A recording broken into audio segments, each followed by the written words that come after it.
राजा के यहाँ बुद्ध का जन्म हुआ। पिता ने ज्योतिषियों को बुलाकर भविष्य पूछा। उन्होंने कहा, या तो ये सम्राट होगा और या तो ये साधु होगा। एक तरह से देखा जाए तो सच्चा सम्राट भीतर से साधु ही होता है। जब ज्योतिषियों की भविष्यवाणी राजा ने सुनी तो वे घबरा गए कि मेरा बेटा साधु हो जाए, ऐसा ठीक नहीं होगा। राजा ने पूछा, कोई उपाय बताएं, क्योंकि मैं चाहता हूं कि राजा का पुत्र राजा ही बने। ज्योतिषियों ने कहा कि इसका लालन पालन व पूरा जीवन बड़ी सावधानी में बिताना होगा। अर्थात आपका पुत्र सिद्धार्थ कभी किसी बुरे व्यक्ति को न देखे, कभी किसी बीमार व्यक्ति को न देखे और कभी किसी मरे हुए व्यक्ति को न देखे। जब तक ऐसा होगा तब तक वे राजा ही बने रहेंगे, अगर ऐसा नहीं हुआ तो वे साधु बन जाएंगे। राजा शुद्धोधन ने अपने पुत्र सिद्धार्थ के लिए बढ़िया से बढ़िया, बड़े बड़े महल, अच्छे से अच्छा भोजन, दास दासियां और खाने पीने के सामान आदि वस्तुओं के ढेर लगा दिए। पिता ने पुत्र को सुख सुविधाओं में इतना उलझा दिया कि उसे बाहर का संसार याद ही नहीं आया। शुद्धोधन ने समझ लिया कि अब इतने सुखों के आगे साधु बनने का प्रश्न ही उपस्थित नहीं होता। वे निश्चित हो गए।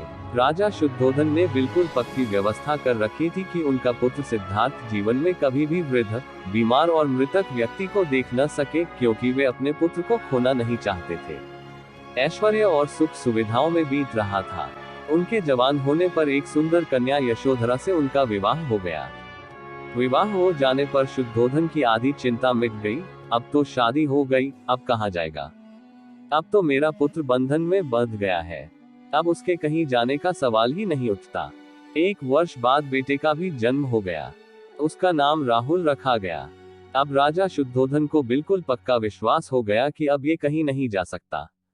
एक दिन सिद्धार्थ ने कहा कि पिताजी, आज तक मैंने कभी अपनी राजधानी नहीं देखी, आपकी आज्ञा हो तो आज देख आऊं। राजा ने कहा, हाँ हाँ, अवश्य जाओ, अपना शहर देख कर आओ। एक सारथी को भी साथ में भेजा गया कि जाओ राजकुमार को राजधानी घुमा फिरा कर लाओ। फिर भी राजा ने चाक चौबंद इंतजाम कर रखा था कि कहीं चूक न हो जाए। सिद्धार्थ के लिए राजधानी के प्रमुख मार्ग खूब सजाए गए थे, पर घूमते घूमते सिद्धार्थ ने थोड़ा उल्टा मार्ग ले लिया। वे उस मार्ग से गुजरने लगे जहां पर तैयारी नहीं थी, और आज उनको बहुत आश्चर्य हुआ जब पहली बार उन्होंने एक बुरे आदमी को देखा। कमर झुकी हुई, पूरी चमड़ी में झुर्रियां पड़ी थीं। वह परेशानी और दुख से बेहाल था। उसकी चाल बहुत धीमी थी। बूढ़े की झुकी हुई कमर को देखकर सिद्धार्थ को एक झटका लगा और सारथी से उन्होंने पूछा, क्या एक दिन मैं भी बूढ़ा हो जाऊंगा? सारथी ने कहा, हाँ राजकुमार, हर व्यक्ति के जीवन में 3 अवस्थाएं आती हैं, बचपन, जवानी और बुढ़ापा। एक दिन तुम भी बुढ़ापे की अवस्था में जाओगे। हे राजकुमार, ये संसार का नियम है। चाहे गरीब हो या अमीर, सबका शरीर शिथिल अर्थात बूढ़ा होता है। राजकुमार सोच में पड़ गया। सारथी ने रथ को आगे बढ़ाया तो कुछ दूरी पर एक बीमार व्यक्ति मिला जो रोगों से घिरा हुआ था। उस पीड़ित व्यक्ति को देखकर राजकुमार का मन बहुत ही दुखी हुआ। राजकुमार ने पूछा, इसको क्या हुआ है? सारथी ने कहा, ये व्यक्ति बीमार है, इसलिए ये कराह रहा है। इस संसार में दुख और सुख दोनों है। यह अपने अपने भाग्य की बात है कि कोई दुखी है और कोई सुखी है। क्या मैं भी कभी बीमार हो सकता हूँ? सारथी ने कहा, आप यह विचार अभी छोड़ दें। समय बड़ा बलवान होता है। ये सारी बातें कर्मों पर निर्भर करती हैं। चाहे राजा हो या रंक, सुख दुख सब पर आते हैं। अगर शरीर में कोई रोग आना है तो वह आएगा। ये सब सुनकर राजकुमार सोच में पड़ गया।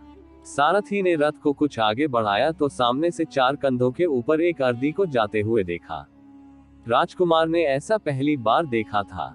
उसने सारथी से पूछा, यह क्या है? यह आदमी मर गया है। यह मुर्दा है। जो व्यक्ति मर जाता है उसको बांधकर शमशान भूमि में ले जाते हैं, फिर वहां पर उसे जला दिया जाता है। राजकुमार ने कहा, क्या सबको मरना पड़ता है? हाँ, सबको मरना पड़ता है। यह मृत्युलोक है। जो जन्म लेता है उसे कभी न कभी अवश्य ही मरना पड़ता है। तो इसका मतलब ये हुआ कि ठीक इसी तरह से एक दिन मुझे भी मरना होगा। मेरी देह भी मुर्दा होगी और मुझको भी 4 कंधों पर उठाकर ले जाया जाएगा। मुझको भी ऐसे ही रस्सियों से बांधा जाएगा। मेरे भी आगे पीछे घर के सदस्य रोएंगे तड़पेंगे और जिस संसार को मैंने इकट्ठा किया है वह सारा का सारा मुझसे छूट जाएगा। इसका मतलब ये हुआ कि क्या एक दिन मैं भी मर जाऊंगा? क्या एक दिन यशोधरा भी मर जाएगी? क्या एक दिन मेरा राहुल भी मर जाएगा? सारथी ने कहा, हाँ राजकुमार, एक दिन मैं भी मरूंगा, आप भी मरेंगे, यशोधरा भी मरेंगी और राहुल भी मरेगा, क्योंकि यह सब मरने के लिए ही पैदा होते हैं।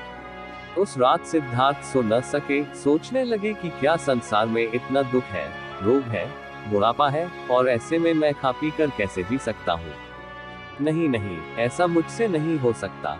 मुझे खोजना होगा उस तत्व को जो दुख, पीड़ा और शोक से रहित हो, जो भय, भ्रम और भूल से परे हो, जो अनंत आनंद से भरा हो, जिसे पाकर फिर और कुछ पाने की इच्छा न हो। सिद्धार्थ वैराग्य के शिखर तक पहुंच चुके थे। बस उसी रात को उन्होंने घर छोड़ दिया। सारथी से कहा कि नगर की सीमा से दूर ले चलो। नगर के बाहर पहुंचकर सारथी को लौटा दिया।